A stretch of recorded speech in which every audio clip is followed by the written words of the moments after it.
Hi everyone, in this lecture I'll be going over discipline in toddlerhood. As a parent of a 3-year-old and a 5-year-old, I can tell you firsthand that toddlerhood is a period of immense frustration. The terrible 2s, the terrible 3s, what I'll call the frightful 4s and 5s. It's definitely a challenging period and one where discipline is a big deal. A large part of this difficulty in this period has to do with the toddler's efforts to express their own autonomy and their difficulty with self-control. So we'll talk about that first and then move into different types of discipline. Okay, so impulse control. Impulse control basically involves managing your own emotional states and drives. And as you can imagine, a toddler's only just developing self-control and learning how to express emotions appropriately. Part of this development comes from being able to delay gratification and becoming more willing to modify behaviors for others. For example, doing something to make daddy happy, let's say. At this age, they may also begin to think ahead and understand the negative consequences of impulsive behavior, such as getting hurt or getting punished. Note, however, that this is a developing competency and impulse control is still really challenging for most toddlers. Parents play an important role in this process. For example, parents can help children to consider the consequences of their actions, and they may help children to label their emotions and engage in regulatory behaviors to manage emotions and help reduce impulsivity. When a toddler struggles with impulse control, emotional regulation, or compliance, a caregiver will likely engage in some form of discipline. There are many different kinds of discipline, and some will work better than others, but how they work will depend on the child's temperament, the caregiver's consistency, the presentation of that discipline, and the debrief that follows, assuming one follows. So we're going to look at proactive discipline approaches and reactive discipline approaches and explore different ways that they're used. So proactive discipline can be thought of as the structure, rules, and norms in your home, as well as your efforts to help the child make positive choices before there's a problem. Essentially, you're trying to set the child up for success. One way to do this is reinforcing positive behaviors. So recall operant conditioning. Children learn to do more of what is reinforced, whether you like it or not. So for example, if you smile, clap, or give a high five or a compliment to a child when they share with their sibling, this is positive reinforcement that will likely encourage the child to continue engaging in this behavior. Likewise, if you give the tantruming child that piece of candy they wanted, the child will likely learn to continue to use tantrums to get what they want. The active reinforcement can also be helpful when trying to teach a child a new behavior. For example, when my kids were younger, around 1.5, 2-ish, it would frustrate me when they'd walk up to me with their arms up and start whining, right? Basically wanting me to pick them up, but not wanting to communicate and use their words. So I would prompt them to say the words "up, please," and I would not pick them up until they said "up, please." That taught them to no longer do the thing and to come up to me and say "up" or "up, please," right? Now, of course, this would not be appropriate to do with a child who doesn't have language yet, but I knew that they could, in fact, say "up, please." Modeling positive behaviors is also helpful at this stage. Remember social learning theory, children learn by watching and by imitating. So again, this can be to your benefit or to your detriment as a parent. For example, if you show love through affection, hugs, smiles, high fives, saying "I love you," your child learns to do this too. Alternatively, if you have explosive anger and use bad language, your child will learn to do the same. Using distraction can also be helpful. It's amazing how a little distraction can do wonders with toddlers. For example, a child who's obsessing over a toy that another kid has can often be distracted with a different toy or with an opportunity to help you, or in some cases with some tickles. I've been successful sometimes with stopping a tantrum through some well-timed tickles. So distraction can be helpful and is much more useful or effective, I should say, with toddlers than it is in like adulthood, right? If you're angry and I say, "Here's a cookie," well, that might actually work, but you know, it's easier with kids. Okay, framing directives with what to do, not with what not to do is helpful. It's a hard one, but it's a helpful one.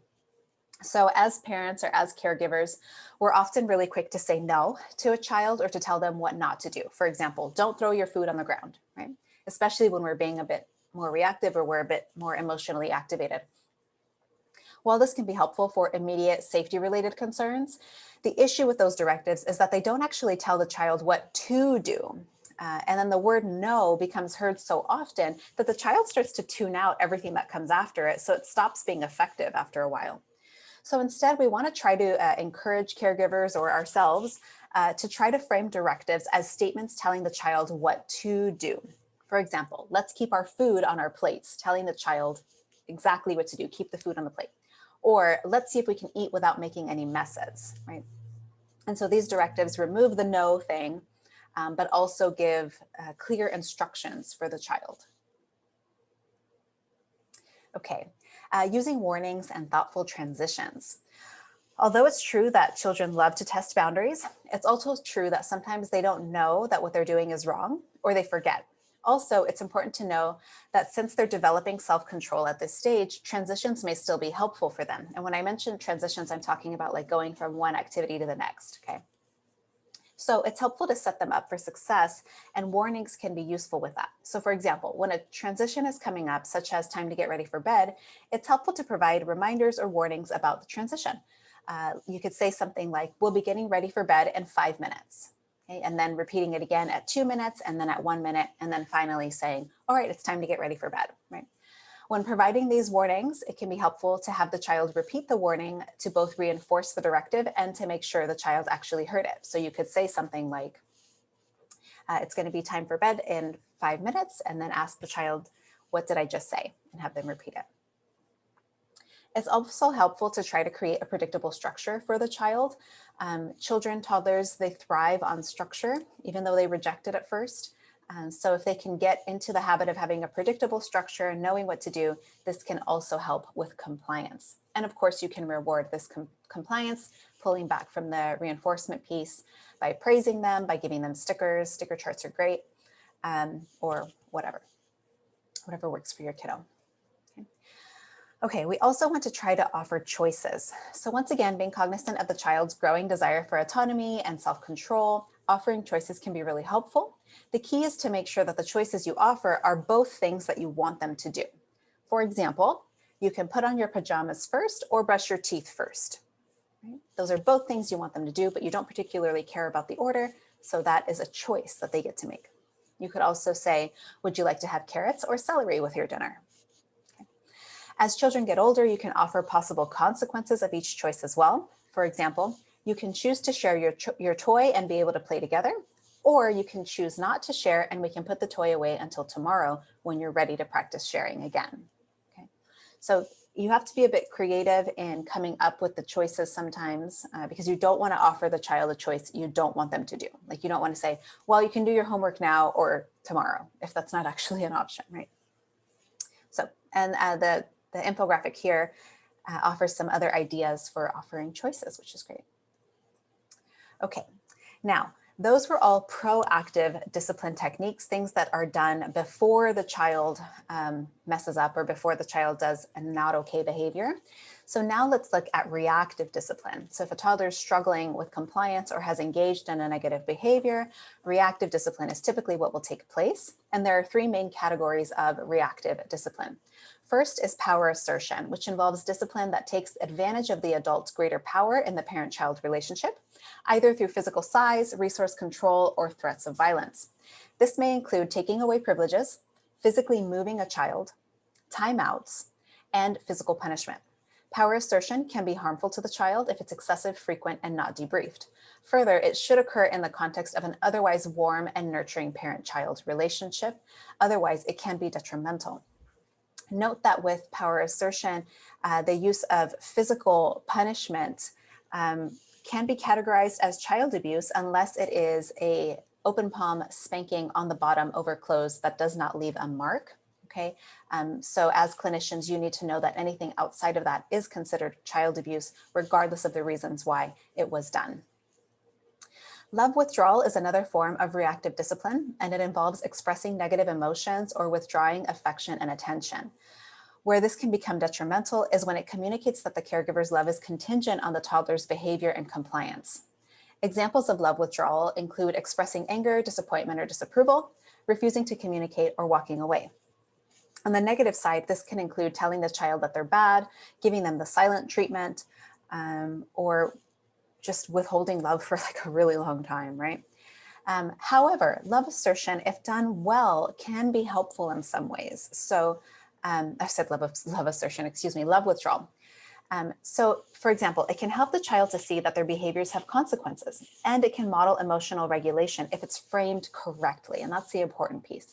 So for example, you could express to the child that you're disappointed in their behavior, not in them. So you might say something like, I felt disappointed when you took that toy away from your sister. So this is helping the child see that their behaviors have consequences without making them feel like they are bad, right? Without saying like, gosh, I can't stand you, right? That's not helpful. Another way that this could be helpful is instead of like storming off, a caregiver could express their need to take space. For example, I'm feeling upset and need a minute to calm down. I'll come and talk to you when I'm not feeling so angry, right? This is modeling for the child taking space, emotional regulation, and it's going to help you as the caregiver to avoid reacting in a physical way or yelling, which isn't necessarily helpful for the child. Okay. Next, we have inductions, and inductions involve explaining why a behavior was wrong, pointing out the consequences of the behavior, and then redirecting the behavior. This is an important piece of any discipline, but it's also the part that's often forgotten. So for example, if you did decide to do a timeout, let's say, after the timeout is over, you want to come and debrief that timeout with the child. And it can be very simple. Why did I give you a timeout? The child explains, what can we do next time to avoid that behavior or to avoid that timeout, right? So that's important and helps the child to link the consequence with the behavior and to start to think of alternative behaviors. All right, some general tips, okay? Some tips to help make any form of discipline more effective, okay? So you want to engage in the discipline immediately or as soon as possible to the behavior, right? If you take too long, the discipline will not be linked to the behavior. Remember, toddlers' memories are not very expansive, right? And so if the child, say, hits someone, but then you don't discipline it until you get home, well, then it's going to be harder for them to link the two things together, the hitting and the consequence. So it's less effective. You also want to engage in brief discipline that's consistent with the child's cognitive development. In the case of timeouts, for example, a rule of thumb is to have the duration of the timeout be based on the child's age. So if the child is 1, their timeout is 1 minute, okay? That helps to make sure that it's not excessive, and so that it's just more appropriate for the child's development, right? If you give them a 20-minute timeout, that's really long for a 1-year-old, and it's going to lose its efficacy, okay? Finally, the severity of the discipline should be appropriate to the offense, right? The time should match the crime, if you will. So for example, discipline for talking back should not be as intense as discipline for hitting, right? Natural consequences also work really well in this case. So whenever there can be a natural consequence, it's nice to be able to use that. So if a child threw their toy and now it's broken, well, throwing the toy away is a natural consequence because now it's broken. And so that helps the child to, again, begin to link consequences to their behavioral choices. Okay. All right, so that's it, a little intro to discipline, different types of discipline, and hopefully some strategies that you can use either in your own lives or with the parents of young children that you work with as a therapist. Right? If you have other ideas for discipline that you've seen worked or other other strategies that you like, we can definitely discuss and share these in class. All right, thanks for listening.